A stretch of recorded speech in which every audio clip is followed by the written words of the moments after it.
Welcome back, y'all, to another episode of Spittin Hoops. This is episode 29, and this is the cozy episode. You know, Anthony and I, we're chilling in some hoodies. I may or may not have a blanket on my lap right now, but we have important things to get to. The NBA, National Basketball Association. We're here. Some fun storylines. 10 games in. Anthony, how are you feeling? Bro, it just won't stop. It's amazing. Just this basketball season. So many storylines. We were talking about this last week, but we talked about the Nets for like 7 to 10 minutes last week specifically. And the more you talk about a team, the more you can get into the defensive plus minus box score rating in the fourth quarter with specific players on. It's just awesome how much there is to talk about this league. We're never going to have stuff that we can't talk about. And I'm just so excited to be here doing it. Dude, literally. It's actually like we'll never not have something to talk about, or we'll never. You're right. I'm killing not. Yeah. I'm killing it. Always. All right. Yeah. With that, we'll get into the standings watch. Overall, some surprises, mostly not too many surprises. Philly leads the East, Boston 2 with Indiana 3. Some other notable things to start the season. Toronto's back up to 5-5. They were looking tough to start the season, and they're already back up. Cleveland 4-6. In the West, Denver and Dallas find themselves at the top at 8-2. Other interesting things: you got Houston at 4; they're 6-3. You got Phoenix, who's 4-6, and they're 9th. And LA, the Clippers, that is 3-6. You can find them in 11th in the West. There are a lot of interesting things here. Obviously, I don't think we're going to overreact too hard. It is game 10 of the regular season, you know. But there are some storylines I want to get to. Before we get to those, is there anything you want to touch on that, you know, kind of surprises you so far? Big surprises that we'll touch on for sure. Mavs 8-2 to start the regular season. We're an eighth of our way into the season already. So looking solid. Rockets, big surprise. 6-game winning streak. Ime Udoka has that team totally turned around. If he had made some different life decisions, I would have been so happy if he was our coach right now. That is what it is. Clippers 3-6. We'll get into that. That's a bit of a surprise. I think the big thing, though, is for me personally, I always want to get a quarter into the season before we can really figure it out. So I think I want about 10 more games before see if some teams can kind of put some distance away from each other. Right now, I think it's 17 teams that have anywhere between 6 and 4 wins right now. So that's damn near half the league. That's more than half the league. So parity is up the wazoo for the first 10 games of the year, which is why for me, I'm a big let's wait a quarter into the season before we can really analyze too much about the direction of a team wholeheartedly. That being said, we got plenty to analyze. We do have, yeah, we definitely do. I mean, I tend to agree with you as well. I think quarter is kind of the first true benchmark of the season. And then you get like halfway, deadline, all-star break, etc., you know, right? But yeah, 10 games, it's a little early, but you can kind of see what's going on with each of those teams should nothing change, right? Like, you know, as much as I thought Utah could be semi-competitive, but maybe not fighting for a play-in spot or in the playoffs, but I didn't think they were going to look this bad overall. Like, I think they'll be, like, I don't see them getting better, Right. you know, teams like that. But I do tend to agree. Big picture, nothing too big. But if we do want to talk about a specific team that has kind of blown me away so far, that's the Boston Celtics.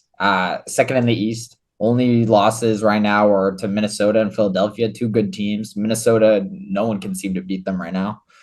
Very balanced, 4th in offensive rating, 3rd in defensive rating, 1st in net rating at a plus 13.8. So the thing that's kind of interesting to me is that to start the season, they're 26th in the league in pace. Not overly surprising. This hasn't historically been a super fast-paced team. You know, Tatum and Brown are oftentimes half-court guys. But this is right now the slowest contender. They're 26. The other 4 teams behind them are Toronto, Sacramento, Chicago, and the Knicks.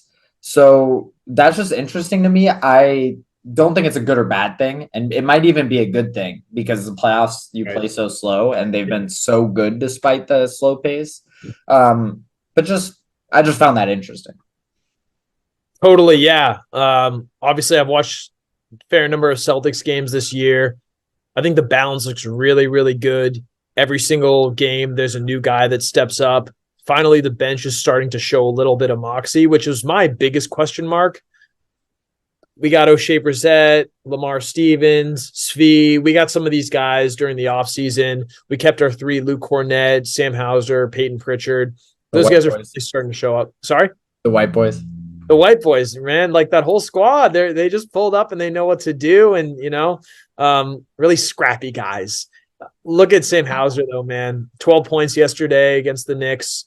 Just consistently very balanced. I think the Celtics, 4 out of the last 6 games, KP, JB, and JT all have 20 points or more. So the balance is great. It's looking good. The vibes are immaculate. I really have no complaints right now. The biggest thing for me is the comfort level feels like it's at an all-time high. Like that, I've always been, I don't really care what happens. I don't want to go for this star or this star. I didn't want Paul George. I didn't really want Jimmy Butler. All obviously great players. For me, it was what can we put around Jason Tatum? And is Jason Tatum going to be able to step up? He looks so comfortable in the role that he's in right now. He doesn't really look like he's forcing too many shots. He just looks smooth. He looks efficient. He looks happy. He was talking this past summer for Celtics fans who might listen to some of the more local podcasts about how he really feels like Boston is becoming a city. Deuce, his son, has spent his entire life here now and is in the public school system. So it feels cool that the last 2 guys on the Celtics, besides Al Horford, from the Isaiah Thomas days, are still here. So this feels really good. That was my big concern, is comfort. And can you not lose to yourself? So that's kind of where I'm at right now. So feeling good about it. And I agree with you on your point about the pace for sure. I think it'll be helpful in the postseason. Yeah, exactly. Like I don't think the pace is gonna be a bad thing. And I totally agree. It seems like the vibes are the best they've been. There's like clear defined roles finally. It's like Tatum's the guy, Jalen's the second guy. I mean, he just got the record setting contract, right? Porzingis, he's already been playing as if he's the second guy, and on past teams, he knew he wasn't gonna come to Boston and take a step up in usage. And Derek White's getting a promotion from the bench, right? So it's like all these little pieces, like they really fit to me. Like in my opinion, Drew's just playing the same role. Frankly, Drew just hasn't Yeah. just playing like exactly the same, which is great. But yeah, I tend to agree. Like I think you guys are really good. Yeah. I don't It's know. health. It's really it's health. It's continuing cohesion. Um, I I think we still need to play some tougher teams. I mean, we played the Knicks twice. We played the Heat. We lost to the Sixers in a close game. I'm looking forward to us playing the Bucks. We lost to the Timberwolves. So I want to see us play, maybe some stiffer competition so far. But overall, very happy with the way this team is. And even if they were 6-4, I'd still feel okay with it because they're still trying to figure it out. So right on schedule. And like the rest of the bench, like you said with Hauser and them, like they're nice, but they not only are they nice, like it still flows. Like it's not feeling like the team's skipping a beat or like some Right. when they go out there. Kind of have a question. Is this team just are they the favorites? Like, I don't know. Um, I mean, it's a yes and a no, right? as a lot of these questions go. The yes would be as you're describing them, they look great. And I think the last 3 seasons, they've had these stretches where they just look amazing and they're world beaters and they can beat anybody. Then March, April, May roll around. You start noticing some of the cracks and you start noticing them doubt themselves a little bit. And even though they're able to make all these relatively deep playoff runs, 3rd round, 4th round, at least 2nd round, they almost kind of make it in spite of these stumbling blocks. So on paper and the way that they're playing, absolutely. However, we'll have to see what they do against a team that knows how to perform in the clutch like Denver or Miami. So, I mean, yeah, we got a lot of time. Yeah, and I mean we're also not going to see those games in a playoff setting, right? Because that's always the thing. Like Mm-hmm. as much as a regular season game can have high stakes, etc., like it still isn't a playoff game, even at its finest. And like that, we won't get the answers to the Celtics question until then, but they're gonna be nice. Like you guys are gonna be nice in the regular season, like 100%. Right. I do kind of have another theory is like I know Denver deserves credit for winning the chip. And we always do the thing where the guy who wins the chip, he's now the best player in the NBA. And like that's the best team. And like, so be it. They deserve the credit. Um, but do Tatum or Brown like should I've never really thought about this till now, but should we give them some sort of credit too for just making deep playoff runs like consistently? Probably the only team that's made consistently deep playoff runs over the last 5, 6 years, without having any huge pitfalls. Right. Well, let's look back. So last year they lose in the conference finals. The Yeah. year before they lose in the finals. The year before that, they do lose in the first round, but Jaylen Brown was hurt. They were playing the Brooklyn Nets, who were OP. Yeah. Great team. Bubble year, they lose in the conference finals to the Heat. Year before that, they lose in the second round with Kyrie to the Bucks. And then That was back the Kyrie wants to guard Giannis incident. right, yeah, exactly. Yeah. The Paul Pierce, I think it's over. One of Yeah. the coldest takes of all time. Insane. I think you're right. I think this team tends not to get a lot of acclaim due to the fact that the way that they lose is not due to an inferior competition beating them. I maintain that the Celtics were more talented than the Warriors in the finals in 2022, right? Same with the Heat last year. So it's a bit of a question of the teams that they're facing happen to be firing on all cylinders and get the job done. And the Celtics just aren't quite mentally there, whatever it is. Should we give them more credit? Maybe. It depends on who you ask. If you ask a Celtics fan, they might not be so hot on that. I think that's fair. And also like now that I'm thinking about it, I guess like Denver, if we go back down their trajectory, they won the chip, but the year before they got first rounded. Right. The year before that they made the Second rounded. second year before that. Yeah, second year before that, conference finals, year before Right. that. Even Second first round as well. Oh, yeah. second round to the Blazers in 7, I think. Yeah. So Right. it's like I guess at that point we're just counting conference finals appearances, and maybe that's not super fair, but I don't know. I was just thinking about that theory because I was like, I feel like Denver and Boston they've been the two most consistent teams over the last 5, 6 years in terms of consistent winning and not like tanking a year or anything like that. Right. Like Right. that's something the Lakers, the Warriors, they've done. Like They've had their dips. Yeah. Right. I think also this speaks to a greater question that we might talk more about. And I'm curious, I've been on the 2020s is like the 1970s of the NBA train for a while now in terms of the league there's so much parity in the league. So in the 70s, there was no repeat winner. So if it's going to repeat itself, Denver by default will not win the chip this year. And I think that just has to go with how deep every single team is really. So, I mean, I guess we'll see. We'll see. Find out. Yeah. Probably. Any other takeaways from Boston before we move on? No, man, I'm just happy. It feels good. Feels good. You guys are nice, man. I'm jealous. Moving on. We're gonna move on to the next team that I wanted to cover, the Dallas Mavericks. A little bit interesting. I don't think they've really attracted national media headlines for the start or in any way, shape, or form, to be honest. But they're second in the West, second most road wins, as well as the best road record according to percentage. Frankly, like they're still terrible defensively. Like they're 23rd in defensive rating, close to the bottom in team blocks and steals. But surprisingly, they do have, or both surprisingly and unsurprisingly in some ways, they have the fifth fastest pace. It is very surprising to me, first of all, that you'd have the fifth fastest pace and then you would still be like close to the bottom in total blocks, total steals, because there's just more possessions per game, right? Right. And then with Luka, how fast you can really play with Luka.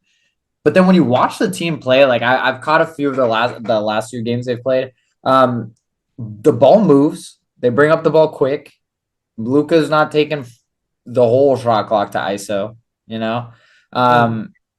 And they play with like a little bit more urgency than seen in years past, which then after seeing that, them fit and pace didn't surprise me too much, but they're second best offense in the leagues according to offensive rating, and they're shooting 40% from three.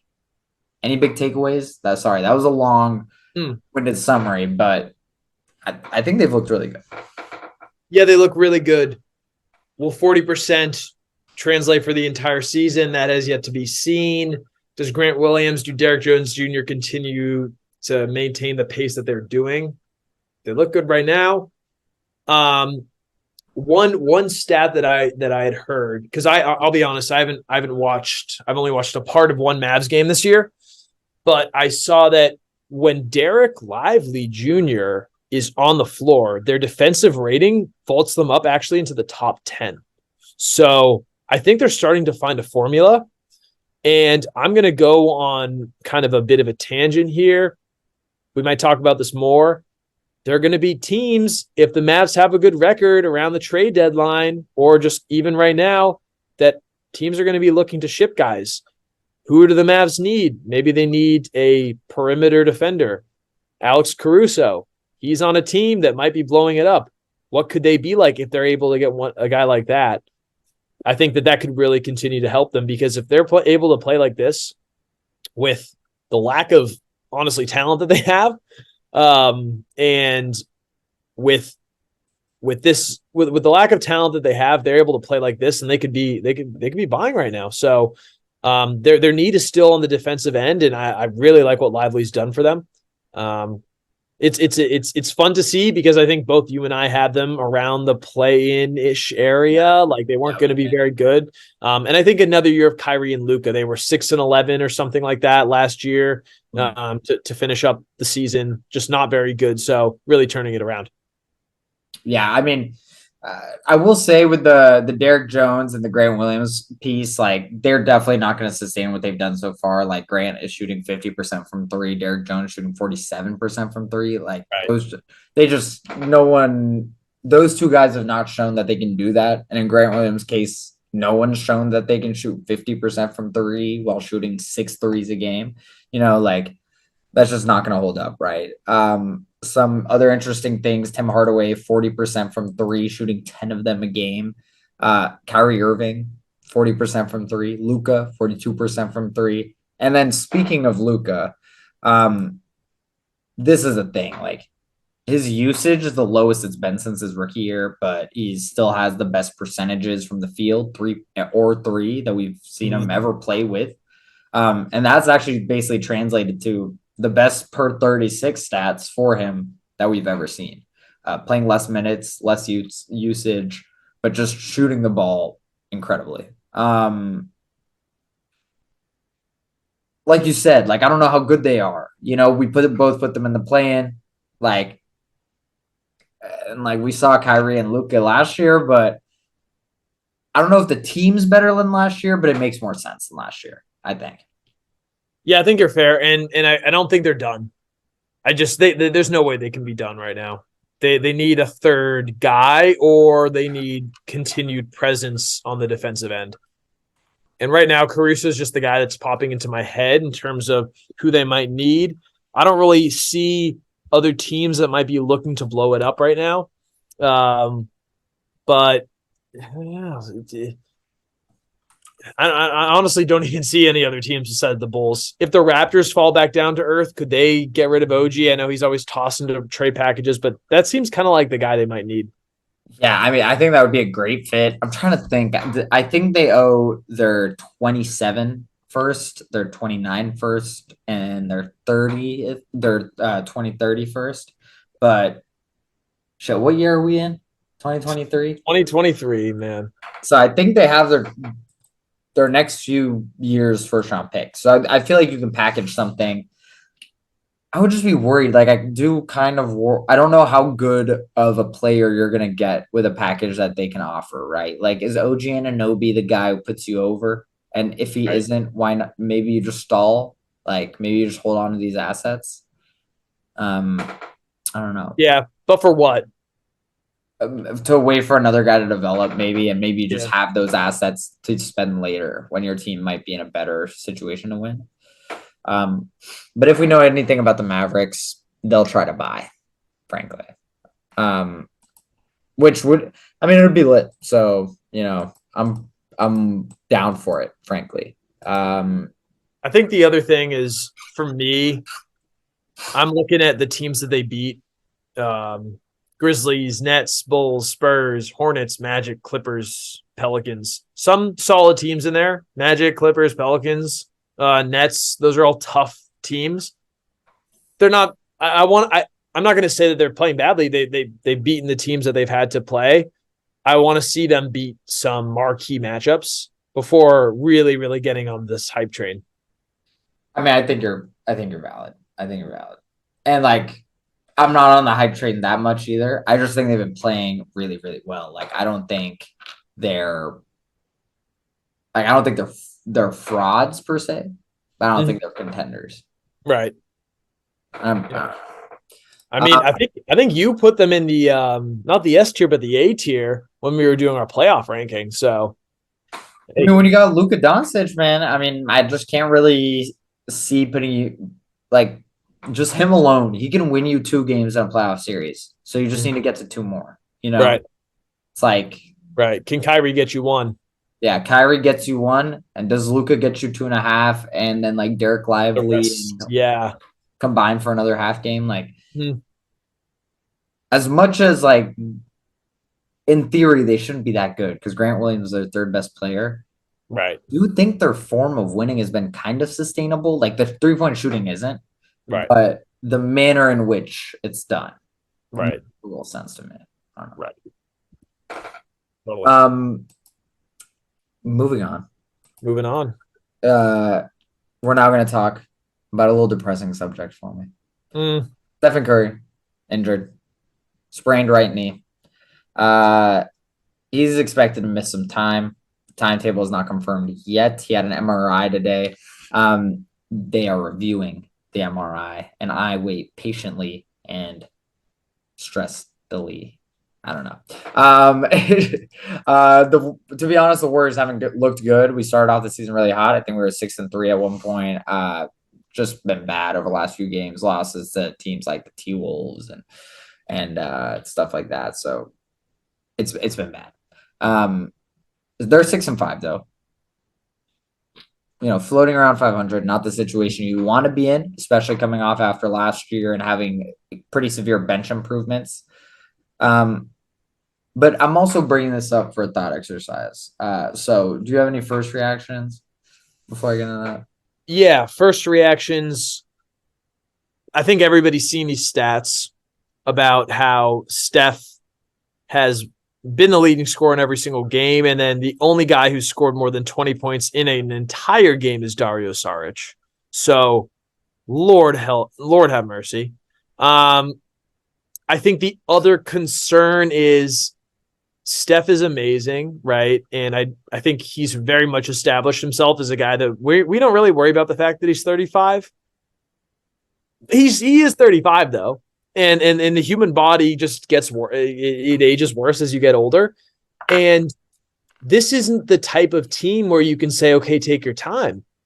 Not in this Western Conference. You have to be able to come back quick, relatively quick. And I don't think this knee sprain was something where he should be out for more than too long. But like, if it gets more than 2 weeks, where are you guys at that point? And thinking about the guys that you're going to play in a bit, you're going to play the Timberwolves again, who've talked about the Thunder twice. Shea's back. The Rockets are on a burner.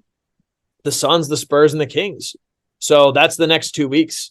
So where are you at that point? So I want to hear your thought experiment, but just for now, my gut reaction says like this is going to be tough. I don't think it's a death sentence, but it's tough. I could before we end the thought experiment, I completely agree. I think it's bad news overall because frankly we've been terrible without Steph. Like anytime he's off the floor, it is ugly. Um, and then going into my thought experiment, I think it's kind of interesting because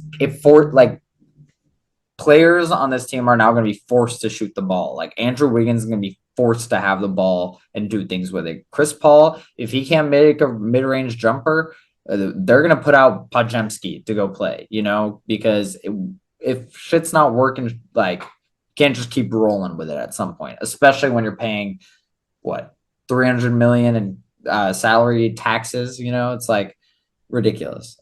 But this goes in my thought experiment.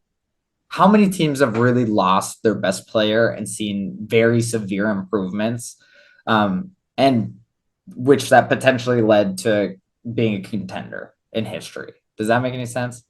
Like, because they lost their star player, they were able to coalesce around the rest of the team and improve. Maybe not because of, but it happened.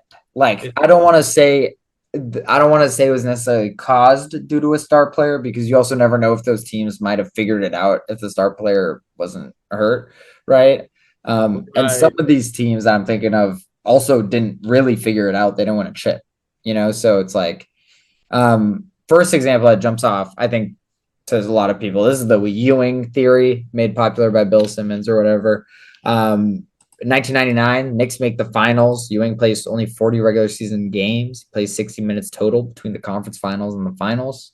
In theory, the idea is that Patrick Ewing was hurt off and on, etc. And while he's not playing, a lot of other guys like Allen Houston, etc., really got a chance to shine.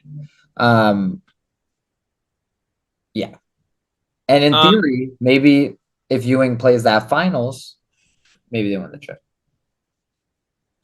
Thinking about it, some teams, I'm thinking about 2009, I think it was, Houston Rockets lose Yao Ming and Tracy McGrady, and they still push the Lakers to 7. That's a team that comes to my mind, where like the depth was able to overcome. Obviously, the 93 Bulls without Jordan is a classic take if you're an anti-Jordan guy, where you want to make the argument that he left and they didn't get that much worse. I think about the Raptors without Kawhi when he was load managing. 17-5, very like clear, specific stat that's been pulled out. And then the Celtics, Kyrie goes out. A lot of us fans were nervous. I think hindsight is 2020, and we say, okay, well, maybe it was better that he was out. But no, obviously, most teams don't rally too well without your best guy. So there are definitely examples in history. What are the differences about those teams? What did they have that the Warriors might not have? Which might be depth. Yeah. So I think that's the big question. I mean, I do have a little counter argument. This is right. I think the Warriors kind of have depth. It might not be depth in the way that we normally think about it. It might not be a second tier guy. Like the Batman of the team isn't necessarily putting up 30 a game all of a sudden. This isn't like if Joel Embiid went out, Tyrese Maxey would start averaging 60 a game, right. And it's not like a situation where, with the Grizzlies a few years back, every time Jaw's out, you just get Tyus putting up a 10 points, 10 assists, double with Desmond Bane shooting 25 shots a game. Right. And it's like, I don't think that will happen. But I do think the spreading of shots, because this is a team where certain players want an opportunity. Clay going into his contract year. Kuminga and Moody, rookie extensions are up next year or next offseason. This is probably the year that decides whether they'll still be on the Warriors past this year, or even like in any fashion, right? Chris Paul, if he's bad during this stretch, he's literally just going to get traded, because that's a $30 million cap slot that you can attach with a bunch of first round picks to go get someone. And it's a team option for next year. So, I don't know. I think a lot of guys who probably want shots, probably want certain things that might not be able to get it while Steph's there, because Steph putting up 20 shots a game.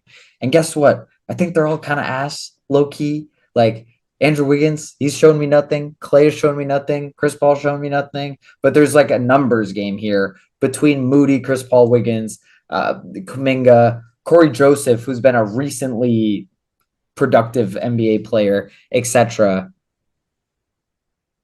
I feel like this could spawn someone taking a step. And I think we saw that in their championship season when Steph got hurt and then Andrew Wiggins kind of became a guy. Yeah. And then we see that in the finals when he's locking up Jason Tatum. And I'll continue to yum to your yum instead of yuck to it real quick. Walk with me here. So I looked up the bench. The NBA obviously has all these stats about bench rating and this, that, and the other. So what team has the most bench minutes in the NBA? Your Golden State Warriors. What team has the sixth best assist to turnover ratio in the NBA for the bench? Your Golden State Warriors. And perhaps most importantly, what team has the best net rating for the bench in the NBA? It's a tie, but it's between the Sixers and the Warriors at 5.5. So I think you're on to something in terms of the depth because they do have a good deep team. Like the floor of this team, it can't be that low, right? Yeah. In theory. One would hope. Yeah, one would hope. But Andrew Wiggins is shooting like 50% from free throws. Like it's like, dude, that's not sustainable. I know it's not sustainable, but like it's like so bad. Like it's such a crippling, like the on-off numbers of like Wiggins with any Warriors player on the court causes them to be like minus 30 compared to their and according to net rating, according to on-off numbers. But like you're right, it's not sustainable, but like it's bad. Like it, and they're still 6-5. Like you could always go that route and be like, oh, Clay's been bad and Wiggins has been bad, and they're still 6-5. But like if Clay and Wiggins are bad, the team's screwed anyways. So it's like, you know, like whatever. I don't think the Warriors are a team that evaluates themselves off wins and losses. Yeah, like as a regular season statistic. Yeah. Yeah, they're kind of past that point, or should they be past that point? I don't know. I mean, probably not. We haven't been resting anyone on back-to-backs this year. Steve Kerr said, y'all better win some regular season games and maybe I'll start resting you. We need him, bro. Yeah. With that was a lot of Warriors talk. Is there anything there you want to wrap up on or no? You doing all right? No. My beard's growing out a little bit. I'm getting some acne. Bro, I mean, look at my skin. The Celtics are 8-2. Look at my skin. Feel great. He's glowing. This is amazing. I haven't felt this good in years. Yeah, I'm feeling great, man. But moving on, we could talk about some more fun subjects. Something that we talked about in depth going into the season. Mm-hmm. A team in particular, the Chicago Bulls. We did a team preview for them. Talked about how much we would love to see them blow it up, but that we probably couldn't see it in some way, shape, or form. Rumors now are flying. Shams Charania broke them today that the Chicago Bulls are ready to engage, as is Zach LaVine on trade talks, and suitors are popping up left and right. If Zach LaVine's gone, a lot of people have been running with the idea that the rest of the team is up for grabs at that point too. But I want to just focus on Zach LaVine because I think this is a premier NBA player. He's a walking offensive machine. Basically 25 points per game on 50% from the floor and 40% from three over the last 4 years. Those numbers are a little bit lower in reality. I'm rounding them up a tiny bit, but he's been pretty fantastic for the better course of 4 years on an incredibly mid team. If they do decide to move other people, you know, they've got a war chest of players: DeRozan, Caruso, Vucevic, Carter, Kobe White, Pat Williams. But Zach LaVine's clearly the crown jewel if you're making a trade with the Bulls. Mm-hmm. Absolutely. Yeah. No, I mean, no doubt. Trying to think of guys. Yeah, I mean, it's time to blow them up. We talked about this. It's been time to blow them up, and this is the time to get rid of your guys when they're at the peak of their powers. Trying to think of guys who could benefit. Quick team names that come to my mind. And Max, you might know more about if they have the assets to make these trades possible or not, but I'm wondering about What would a team like the Knicks do for him? What would a team like the Heat do? What would a team like your Warriors, who we just talked about, do? How could those teams kind of suffice with a guy like Zach LaVine? The Knicks, I really think the Knicks can outbid anyone, but the Knicks haven't shown that they particularly want to outbid anyone, nor do they really need to. Like they're also following a pretty natural progression Yeah. of a growing team. Um, Miami, they have all the assets that they've tried to give Portland allegedly, Right. which is about 4 first round picks. You get some swaps in there, so like 5, 6 first round picks effectively. Um, Warriors have basically everything. Warriors basically have like 6 or 7 first round picks that they can trade, which, in my opinion, makes if this stretch without Steph goes really poorly, you're going to need a second offensive option. You're probably going to want to move CP3 at that point as well. Mm-hmm. It could make a lot of sense. The thing is, like, how quick does he get moved? I don't think Levine's getting moved before the deadline. Chicago's never been a team to operate too quickly. Mm-hmm. So there's that. But I love the idea of the Knicks. I just don't know if, like, I wonder how badly that backcourt's getting cooked defensively. Right. And Right. you immediately shaft Emmanuel quickly, basically. Right. Yeah. And yeah, you have to let go of him. I think the one thing is their defensive identity and Zach LaVine's scoring prowess, which kind of hurt like the Knicks' lack of scoring prowess, which kind of hurt them in the playoffs last year. Could him and Jalen Brunson as the 1-2 guard punch help them out? So, I mean, they'd be fantastic. but they'd be amazing. And is a guy like Zach LaVine going to get them over the hump? Probably not. So, if you're going to trade for him, hopefully it's a trade that gets your team over the hump. Yeah, I just think there are too many players who want shots on the Knicks. Right. Like Zach LaVine, if you trade for him, you want him to take the most shots. But like RJ is going to be annoyed. He's having his best season, and you're going to take away shots from him out of nowhere. Mm-hmm. Julius Randle wants the most shots no matter what. And it's like guys like Emmanuel Quickly who's like, I want to make my contract. Y'all didn't extend me. Like, Right. So I don't know. The thing is that the Bulls won't make this deal before the deadline again. I'd be very, very shocked. They're also 4-7, 4-6 at this point. They're not even that bad, frankly. I know they had their team meeting to start off the season, but like, come on now. We don't like they're 4-6. It's fine. The Clippers are 3-6. Yeah. I don't know. It's early. Yeah. I do have it's early. I will say though, I probably see them blowing it up. But, if the rumors are starting this early, it's like, dude. Well, it's like, why not? Yeah. We talked about that in the preview. Yeah. Right. It's like, like what do you get out of waiting? What's going to happen? I don't know. Do you think he could be the best player on a championship team, second best player, third best? Where do you see him?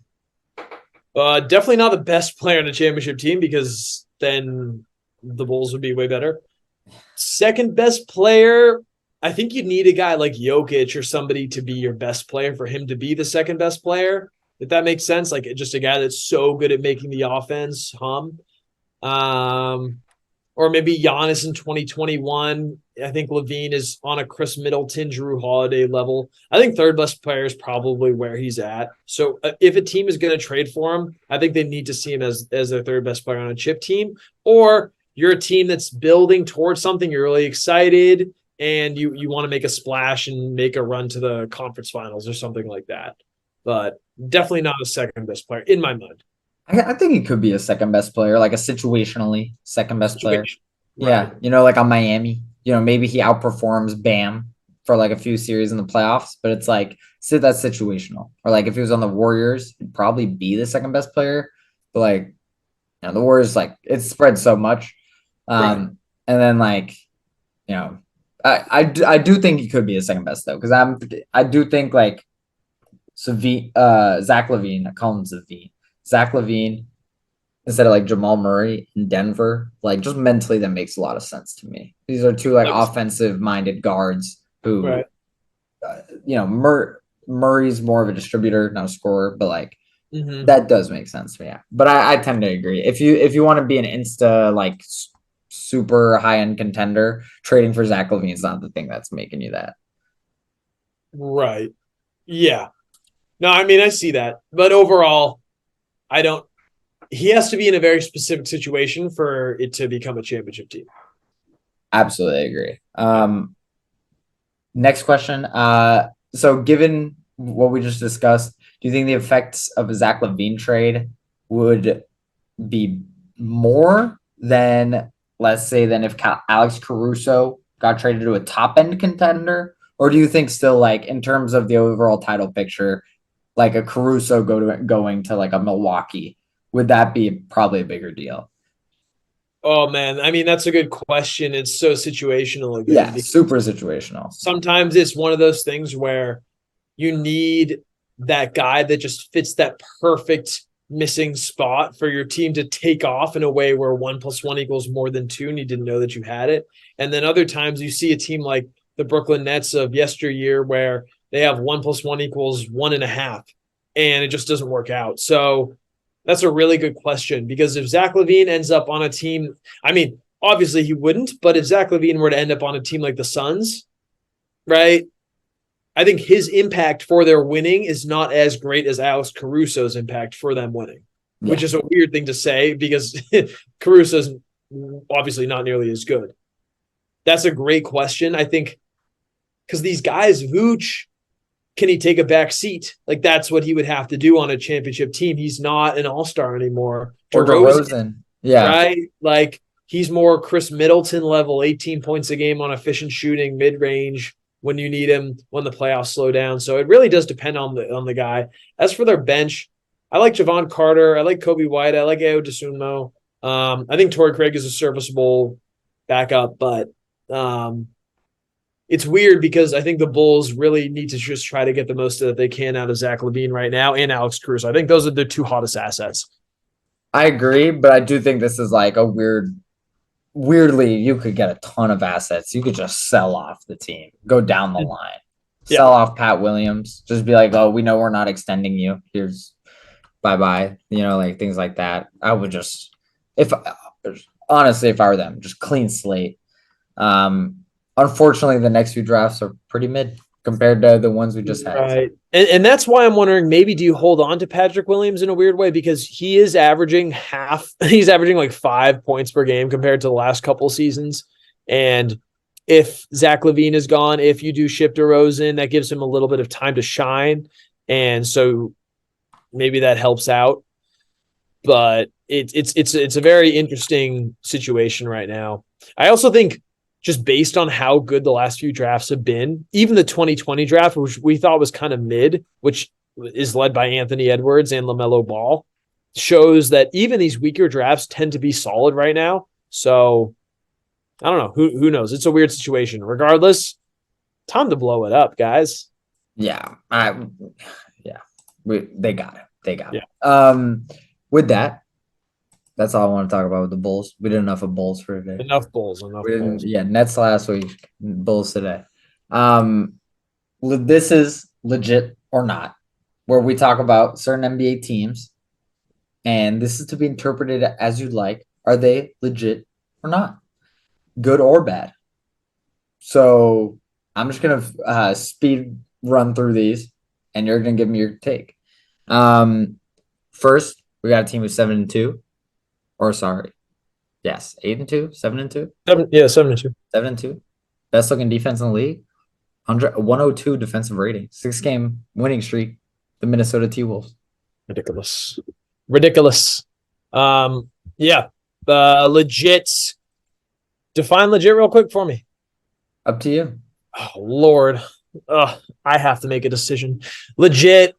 Yeah, like they're legit in terms of compared to where they were last year for sure. This is the team that I think everybody was on paper was like, oh, Rudy Gobert, like that looks good. Even though everybody was like, why would you trade for this guy that made no sense for the Jazz? Year two, Anthony Edwards takes a step. Cat has settled into his role. Jaden McDaniels looking good. Great bench. Mike Conley. I like this team a lot. They could be a challenger for the conference finals. So I'll go with, yeah, they're legit. All right. What say you? I'll give you my opinions at the end if I got some. Sure. Next team up, team is 6-3. Third best opposing points per game, 6-1 at home, but 0-2 on the way. Away, sorry. Ime Doka coaching like he was on the Celtics. Defensive rating of 108.1. Good for fifth in the league. This is the Houston Rockets. Man. Legit. I'll say legit. I'll go legit, man. Because the best player on their team, Alperen Sengun, finally is starting to play some good defense. So we have to give him credit for that. Absolutely, absolutely. And he looks like a baby Jokic. So for anybody that hasn't watched Rockets games, go watch a Rockets game, enjoy it. It's fantastic. Jalen Green is still kind of figuring his way. We'll see if he can become that guy. I think Kevin Porter Jr. leaving that locker room was super helpful for them. They bring in some veterans with Jeff Green, Fred VanVleet. Dylan Brooks is having like a 50-50-90 season or something for no reason. Cam Whitmore hasn't even been that good this year. I think he got relegated back to the G League, and then Thompson hasn't quite been there yet. So despite all the road bumps, they're playing so well. So I think they're legit. We're going to say legit compared to what we predicted them to be. And I think both of us had them predicted to be a bottom 3 seed in the West. So legit would mean that they're fighting for a play-in berth. So I think they're legit. I think it's super valid. Right. Next team on the board. A team who's 5-1 at home, 6-4 overall, though 1-3 on the road. They've had some notable injuries, particularly to their star point guard. But they're still sporting a negative 2.4 point per game differential. This is the Milwaukee Bucks. Now, this is where your interpretation of legit. No, they're not legit. Not title contenders, not right now, not the way that they're playing. If things slow down for them in the playoffs and it works and they use their starting five is able to come together, Dame, Chris Middleton, Bobby, Giannis, Brook Lopez, then maybe they could get something going. I don't really like their bench. They have a guy that should be in street clothes for the rest of his life in Thanasis Antetokounmpo on their team. Have you seen his highlights or his lowlights, as they say? It's fantastic highlights. It's unbelievable. Have you seen Malik Beasley get faked out by a ghost by Tyrese Halliburton? It's wild to see. Cameron Payne, bro, like this is not the OKC I'm dancing with Russell Westbrook days anymore. This is not the, hey, I'm on a fun ride with the Suns. LeBron once told that man, hey, be easy now. I mean, this can go away quick. So I'm going to go with they're not legit with respect to the fact that we had them as a title contender, top 3 team in the league to start this season. Fair enough. Next team we talked a lot about already, so no cool intro. 8-2 Dallas Mavericks. Legit in terms of how we think that they will end up finishing. They're not an 80% win team. Let's just get that out the way.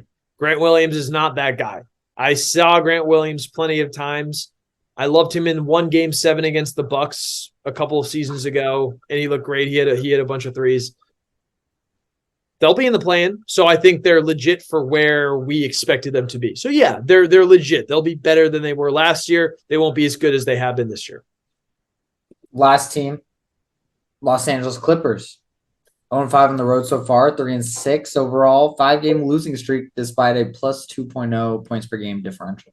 Oh, brother, everybody zigged. I tried to zag so hard. I tried to zag so hard in the last pod. Oh, it doesn't look good. They're 0-5 in their last 5, 0-4 with Harden on that team. The last time they looked good was against the Lakers, which they lost, and Harden wasn't even playing. Just too much stalling of the offense, and James Harden hasn't quite helped them out. I mean, I won't zag all the way, so I'll say that they're not legit in terms of being able to win a chip. I don't think that they're going to win a chip, but are they as bad as they look right now? I don't even know, man. They just don't look good. But when you have Kawhi and Paul George, you got to figure it out after a while. So I'll say that they're still legit, as in they're still a team that can mess with other teams on any given night. They're going to have a test because tonight they play the Nuggets. So we'll see how they do against a well-oiled machine that does not have Jamal Murray, right? No Jamal Murray right now, right? Yeah. So, and the lack of Jamal Murray is also why I give the Rockets a good chance. So, Well, lack of Jamal Murray, lack of Steph Curry, De'Aaron Fox was hurt, Shea was hurt. So I think that's why teams like the Rockets kind of make their way into the middle of the team. Those are my quick takes. that rounds up legit or not. I'll just give you some quick notes. I'd kind of agree that Minnesota's legit. Like they're gonna be above the plans. Like the way they play, the hierarchy there, it all makes sense. It all feels sustainable. While the Mavericks, like you're like, I would call them like not legit in terms of what they are, but yeah, just like you said, I think they'll be a playing team or a little bit better. They're shooting the ball too well for me to buy in just yet. Um, the Bucks were like a weird one that I want to throw at you, and I tend to agree. Don't think they have the depth to compete. But I just wanted to hear your opinion on that. Yeah, I mean, I like the Bucks, and they could have a great ceiling. I mean, the ceiling is still a chip, but it's one of those buildings where it's very narrow at the top. So Yeah, frankly, I don't know. I don't know how I feel about their really, ceiling really now don't. because I know they have Giannis and Dame. Dame hasn't looked great since like his first game, and like even though they have Giannis, they still haven't looked good at times. And it's like Brook Lopez looks incredibly washed. Jay Crowder, who's the sixth man on the team, is now out. It's like I don't know. They already weren't deep to begin with, and they have unreliable players in terms of health. Mm, So yeah, yeah, and that's been your big kind of concern with them for the last couple of seasons. yeah, they got four players. It's like it is what it is. With that, That Max, I'm gonna throw a quiz your way. It's early in the season. We'll see how you do. I'm nervous. I'm gonna be bad at this. I don't know what this quiz is. I don't know if it's history or current or whatever. It's current, Okay. so we've been keeping up. I know you're keeping up. You might have even happened to scroll over this in the last week or so you might be fresh with it. There are 14 guys in the NBA that are currently averaging 25 points per game. Can you name all 14? Okay. Luca, Yep. Steph, Yep. Cam Thomas, Yes. um, Luka, Steph, Cam Thomas. Embiid, Embiid, you got the top three. Maxey, Maxey is there. Yep. Tatum. You got Tatum. What's the games played requirement? Um, a guy like Booker wouldn't be on it, but I think everybody that you can think of should be on it. Shea. Shea's there. Um, there's some quirky ones that I don't want to guess just yet. That's what I'm trying to like think around Sure. them. I'm thinking of it like yeah, I don't know. Um, that's seven. Okay, so I got through seven. You have 1, 2, 3, 4, Ant, 5. Now Ant 6, 7, 8. You have 8. eight. 6 more. Um, Giannis, Giannis. Yep. Giannis is averaging 29 and a half. Jokic. Jokic. Yep. So that's 10. You got 10. 4 more. You're missing. I'll give you the spots. You're missing, unfortunately, 14 and 13. You're missing 8 and you're missing 4. Donovan Mitchell. Donovan Mitchell was number 8.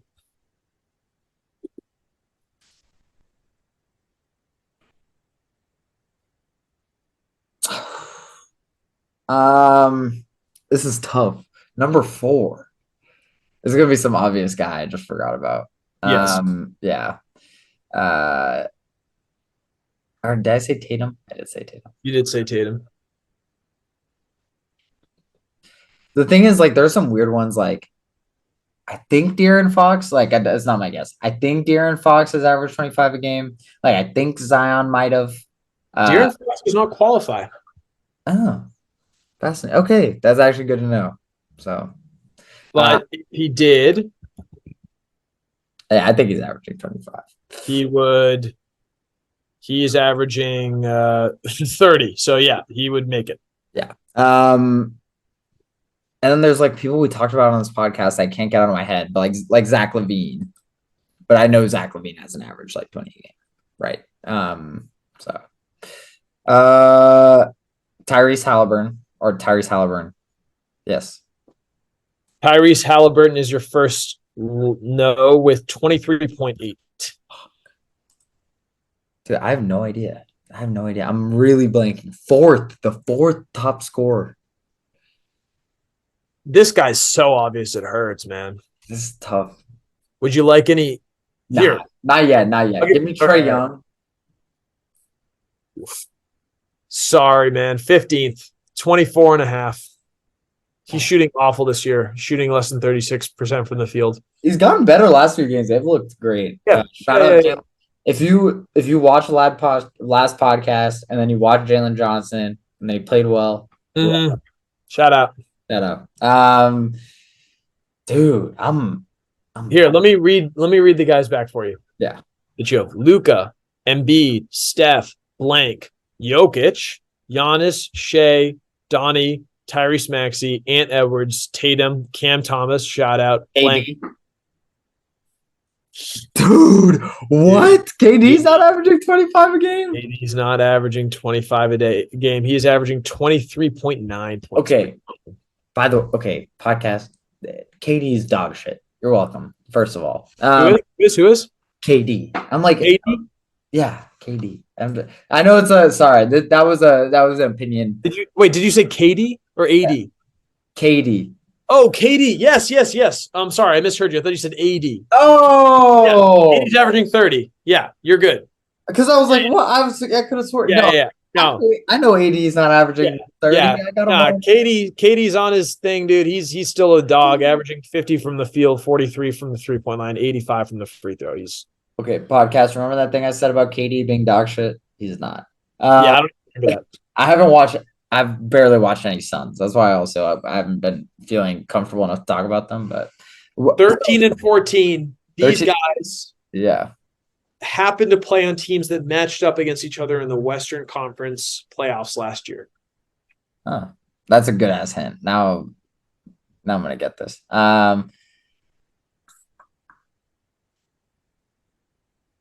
Suns and who did the Suns play? Suns played the Nuggets. Nuggets played the Lakers. Nuggets, Lakers.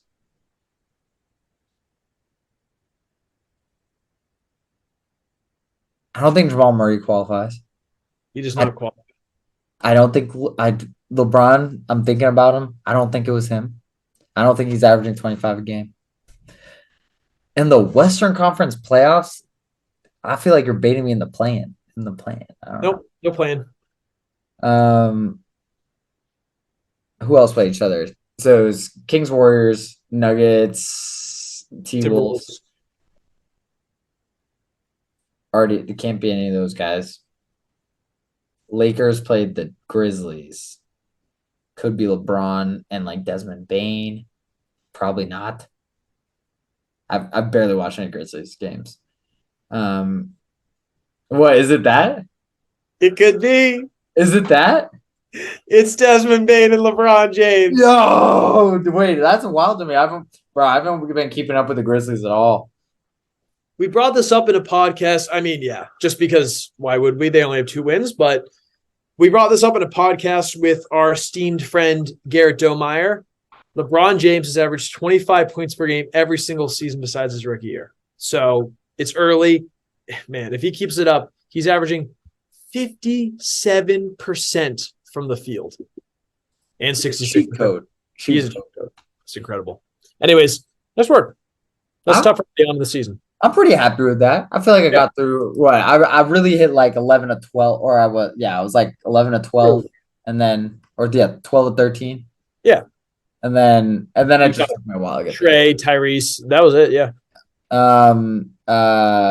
With that, I think we cover everything. All right. Very good. Max, it's been a pleasure as always. It's been a pleasure, Anthony. Hell yeah. Well, until then, lads, everybody, subscribers, listeners, viewers, entrepreneurs, enjoyers, and aficionados of the game of basketball, we will be chilling here, spitting hoops. Until next time. Peace out. All right, y'all, be easy. Basketball protester. Yes, sir.